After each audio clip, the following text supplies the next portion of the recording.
Welcome to Just Break Up, the podcast about love, heartbreak, and all the relationship advice you don't want to hear. My name is Sierra DeMulder. And I'm Sam Blackwell. And today we're going to answer a letter from somebody who is currently unemployed and feeling really anxious about it. Aww. I know. But before we begin, we just want to give you our Surgeon General's warning, which is that Sierra and I are not licensed mental health practitioners or career coaches. So Absolutely not. We are not professionals. We are not trained in any of this. But we are only here to offer our humble musings, so hopefully shed some understanding and maybe some laughs about the incredibly rewarding but mostly confusing experience that is love.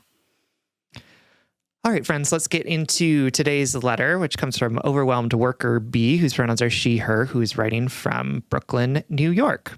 I have a somewhat unusual question about emotional tools for managing one's relationship to work. Perhaps this is a check-on topic, but here's what I'm going through. I am a 28-year-old cisgender woman, and I actually feel really proud of my ability to cultivate healthy relationships.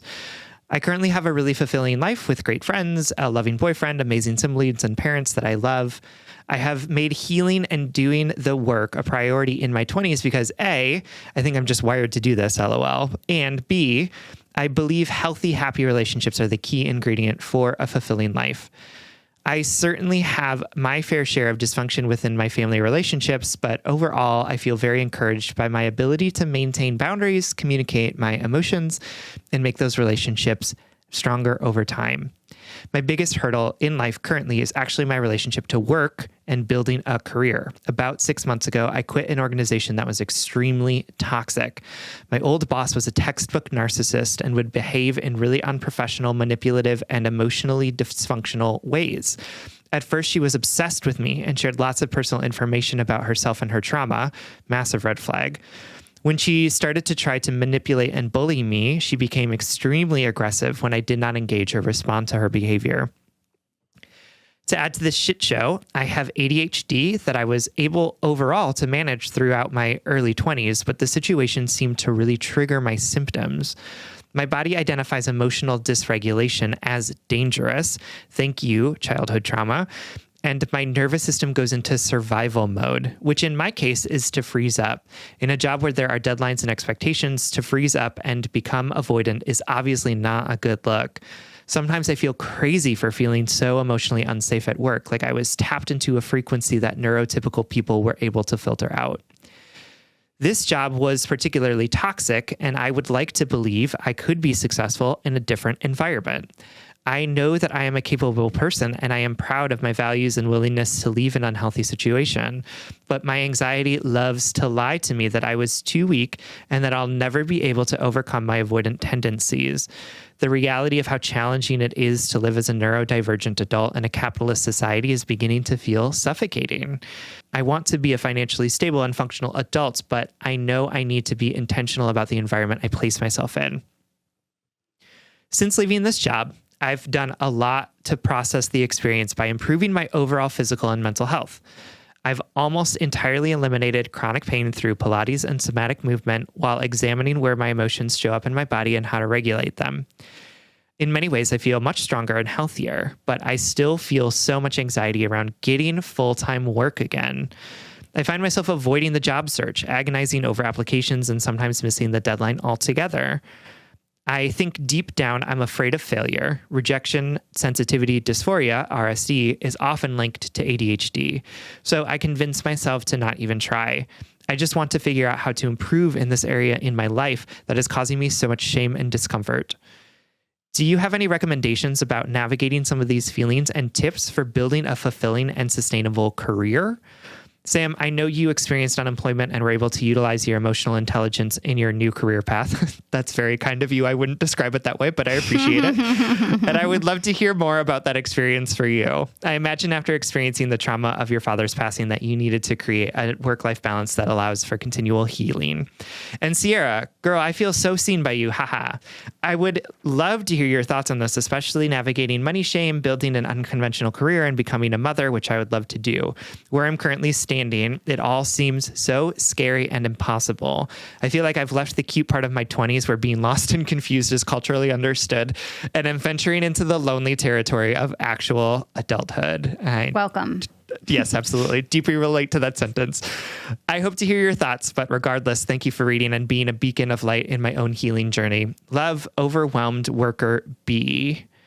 All right, my darling. Thank you so much for writing and for trusting us with this question. I think Sam and I feel pretty drawn to questions like this because in addition to the,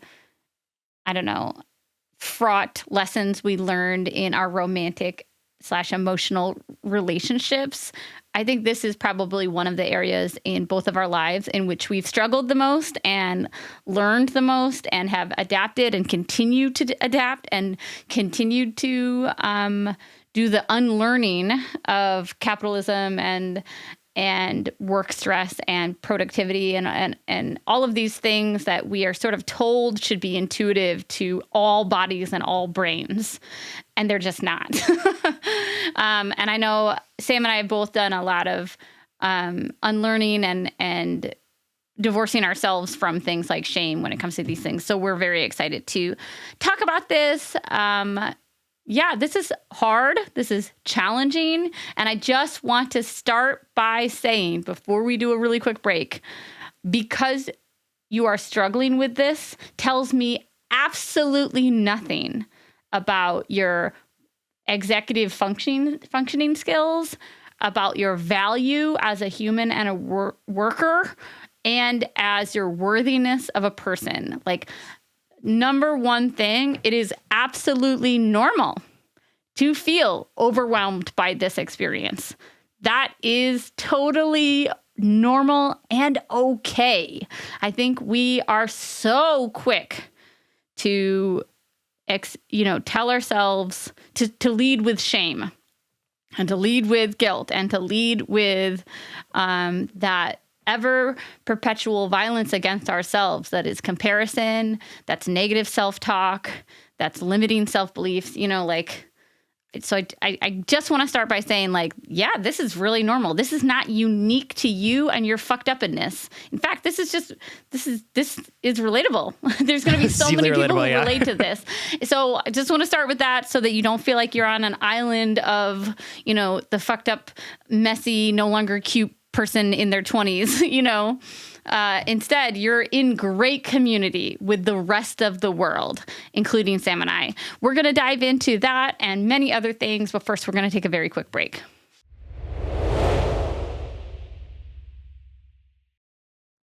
All right, everyone, welcome back. Overwhelmed Worker Bee. There's so much that I want to say to you that I'm having a hard time figuring out where I want to start. But I do want to just echo exactly what Sierra said around this is just hard.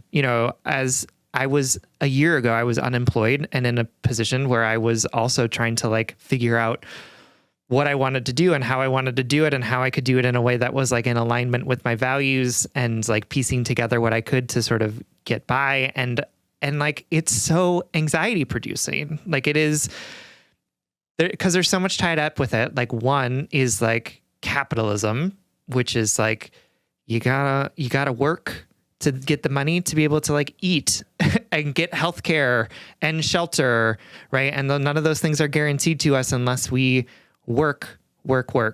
So that sucks. And so there's literally the anxiety of well, if I don't find a job, literally what's going to happen to my body? You know what I mean?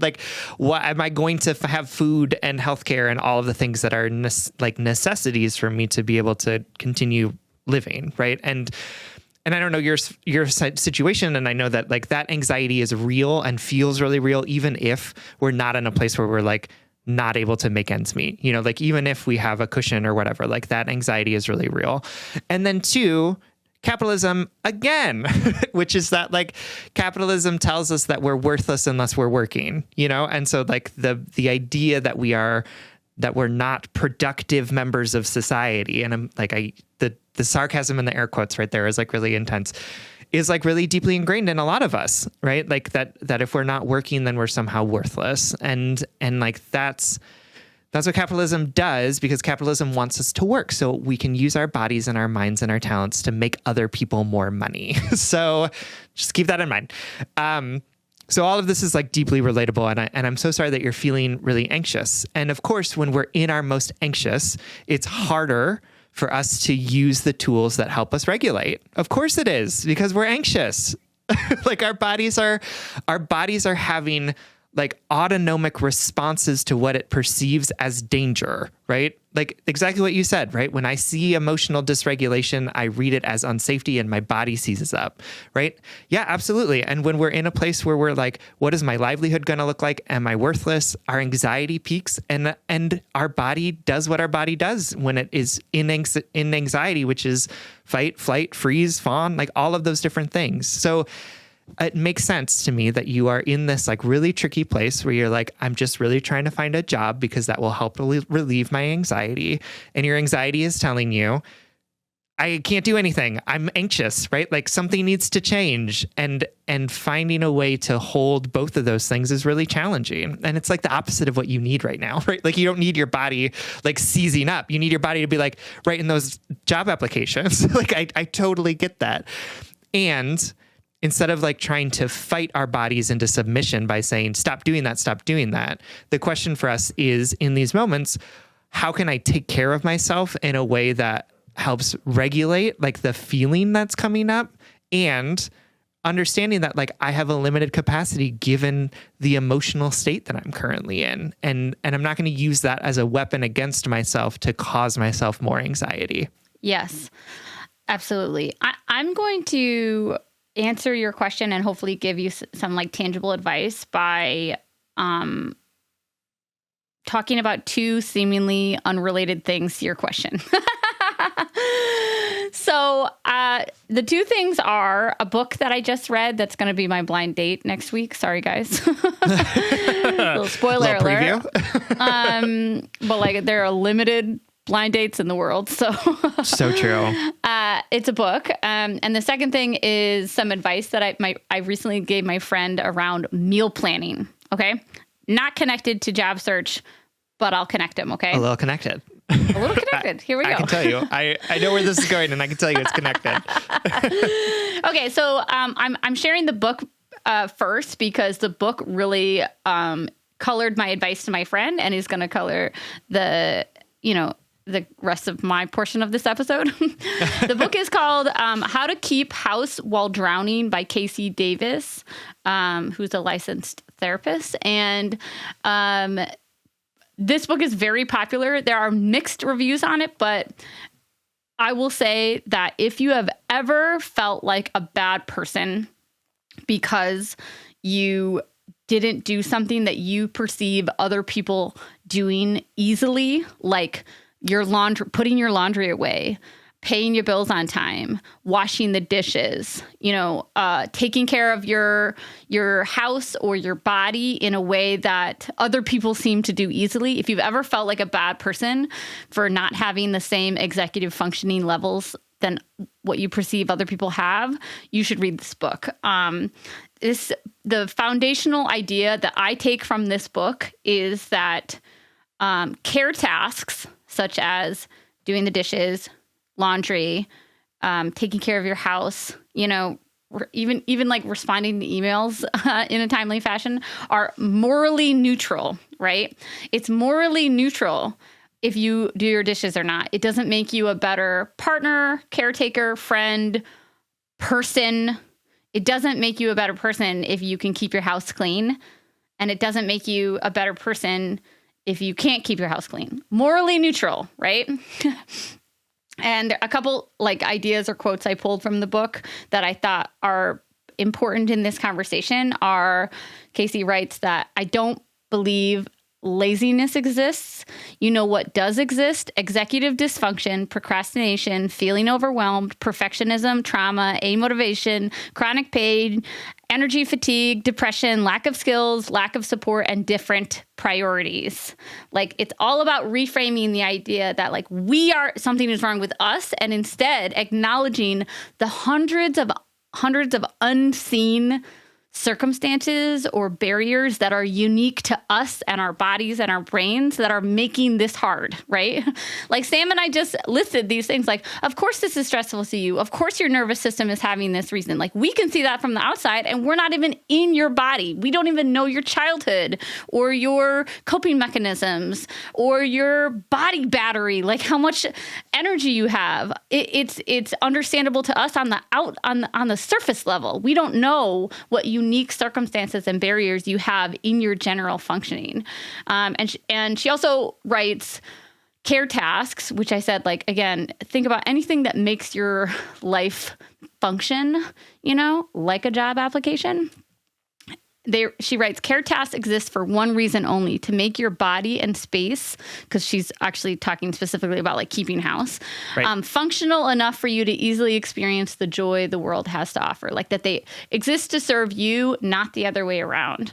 Okay, so you're like, what the fuck does this have to do with applying for a job? Well, let me get to meal planning first. Okay, great. I was like, are we going to get to meal planning? Yeah.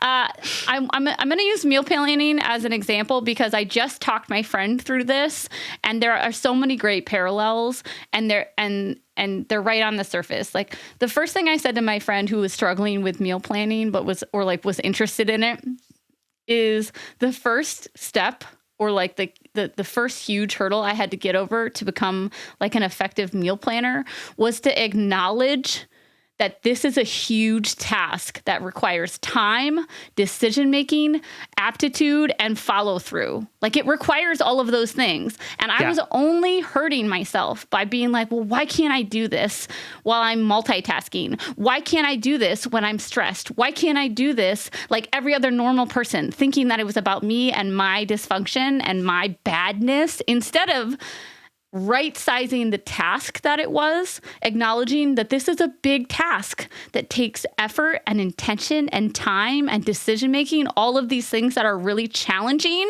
when you're feeling even 10% overwhelmed. I thought it was, here's the reframe applying to a job. Stop thinking about it as a superficial or intuitive task to other people. It is a big task, no matter who you are, right? This is a big task that requires all of these ingredients, and you're not doing anything wrong if it doesn't feel easy. Meal planning, going back to meal planning, is all decision-making, which leads immediately to fatigue and feeling overwhelmed really easily. When you have to make 10 decisions in a row, do you know how tiring that is? And so with applying to a job, you have to figure out how to phrase your letter, your resume, there's the word, your cover letter. Who are you applying it to? How are you framing this? How many people are you putting yourself out to? You also have to, again, going back to like, let's think of the brass tacks of it. What do you have to do to overcome this anxiety? You have to tell yourself that you're physically safe and capable of doing it. You have to get up off the couch, which this whole book, what I appreciate about it is shifting that away from an idea that, quote, everybody can get up off the couch except for me, I'm the broken one. And instead saying, no, getting up off the couch is really challenging some days, most days, because of 100 different unique reasons to us and to our functioning and our history and our brains. So just acknowledge that what you're asking yourself to do is really important. You're capable of doing it. You're capable of doing these hard things. And you're doing this big task. It's not a little thing that should be intuitive. It is hard, And with that in mind, just remembering that, like, and this is what I said to her about meal planning, is like, it took me probably 2 years to figure out that I needed to experiment with what worked best for my brain. And what works best for my brain and meal planning is a combination of a digital app and a physical hard copy. Like I tried to do it all digitally. That didn't work. I tried to do it all handwritten, and that didn't work. And so it took me like 2 years to figure out I needed this balance. And so again, approaching yourself with compassion, approaching yourself with curiosity, and approaching yourself with this like unlimited reservoir of support allows you to experiment in a way that makes you figure out what will work for you moving forward. Do you need to do batch applications? Do you need to sit down and say, okay, for the next 30 minutes, set a timer. I'm going to sit here and I'm going to send off 30 applications and I'm going to not morally imbue them. I'm not going to say, if I get this job, I'm a good person, or if I finish this task, I'm a good person. And instead, I'm going to say, this is a neutral task. I'm going to work neutrally for the next 30 minutes. Or maybe you figured out that like you want to apply to one place once a week, right? That's it. You can do that. It's 5 minutes once a week. How does that feel? If you can't do those 5 minutes, what would it feel to work on it for 3 minutes, right? It's not about beating yourself up about what you can't do. It's about finding what you can and seeing where you can wiggle in what you can. Yeah. Okay. So meal planning. It's like applying to jobs. Absolutely. I'm with you. No, absolutely. And that was, in my own experience of unemployment, I would just want to like also say super relatable that like I didn't want to job search, and there were many days when I didn't because I was like so anxious about things. It's so relatable that that's happening. But I think like Sierra said, like, what does it look like for you?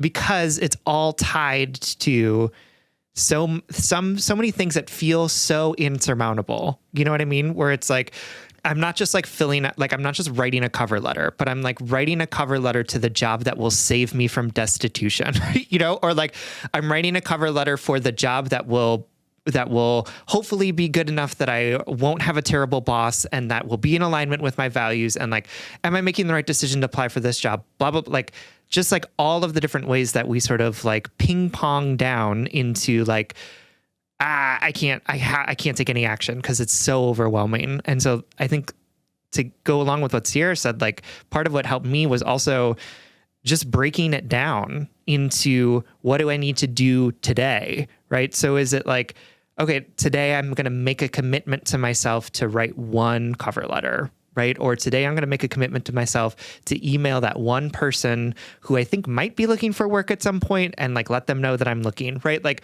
what is the thing that I'm going to do that isn't tied to 27 other steps that I don't have any control over, but that is instead just like Sierra said, a neutral thing that I'm going to commit to do for myself today in this moment. And that made it a little easier to kind of like move through the anxiety because I wasn't thinking like, is this everything that it should be? Instead, I was just thinking like, okay, it's Tuesday. What's the one thing I'm going to do today? Or what's the two things I'm going to do today? Right. And often like that unlocked, being able to do that one thing often unlocked my ability to do more things because it kind of disrupted the anxiety or like the pattern around it.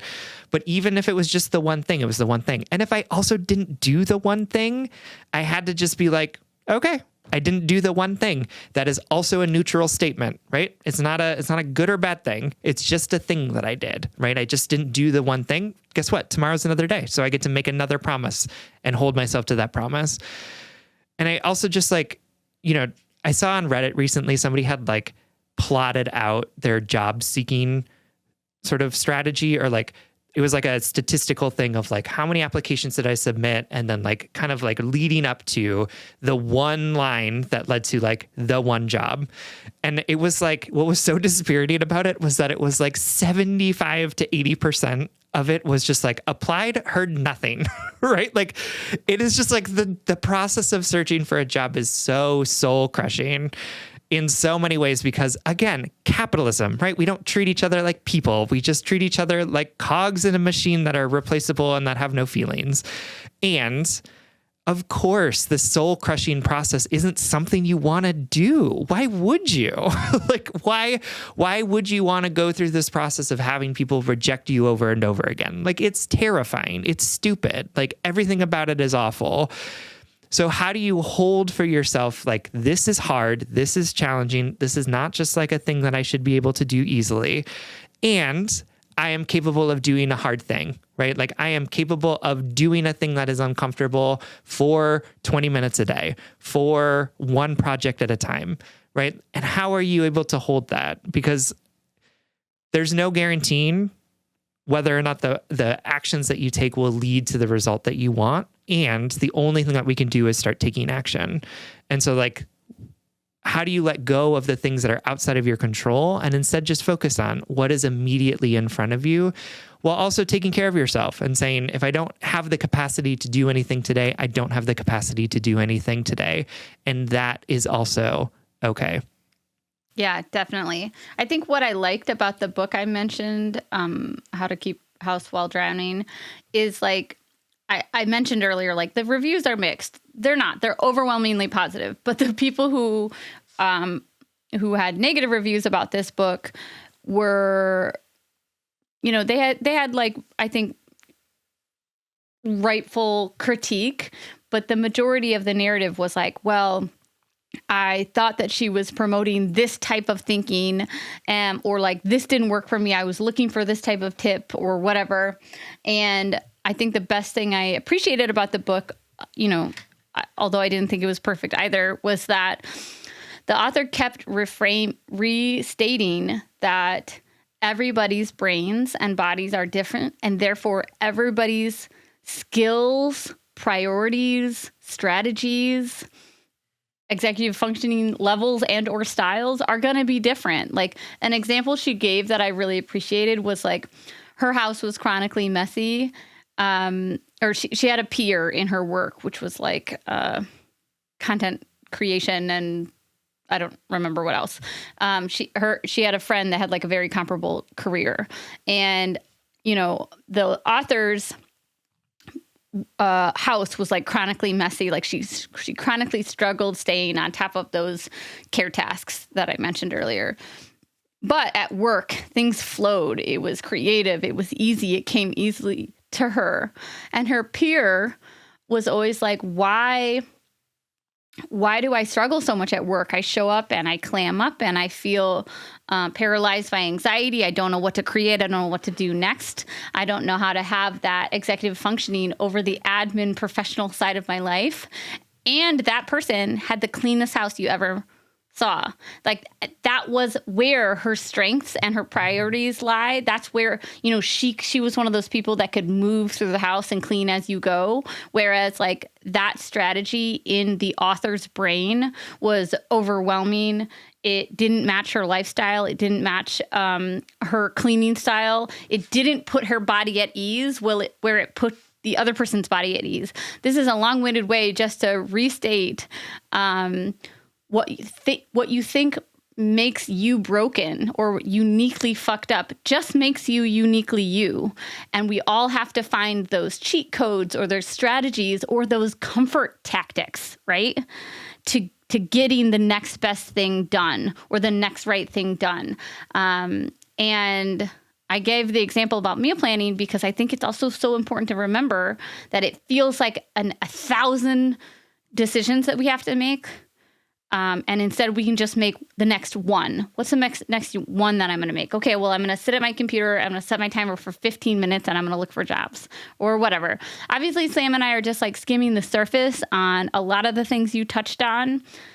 But the big takeaway, I think, for both of us is that like your executive function and your position in the capitalism machine doesn't make you more or less of a valuable, worthy, lovable human being. As much as we've been conditioned to feel that way, our productivity and our, quote, success doesn't mean we are a better or worse person.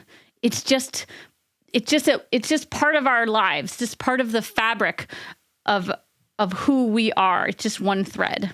Absolutely. And I will also say to you, you talked a little bit about the idea of like kind of divorcing your sense of self, your sense of worth from work, and that like you were really challenged by this boss who treated you poorly, and that like that became internalized. And I want to say that like that is something that I also continue to struggle with, and have really tried to make intentional decisions around how do I show up at work in a way that isn't about this is my identity, this is who I am, and this is whether or not I have value.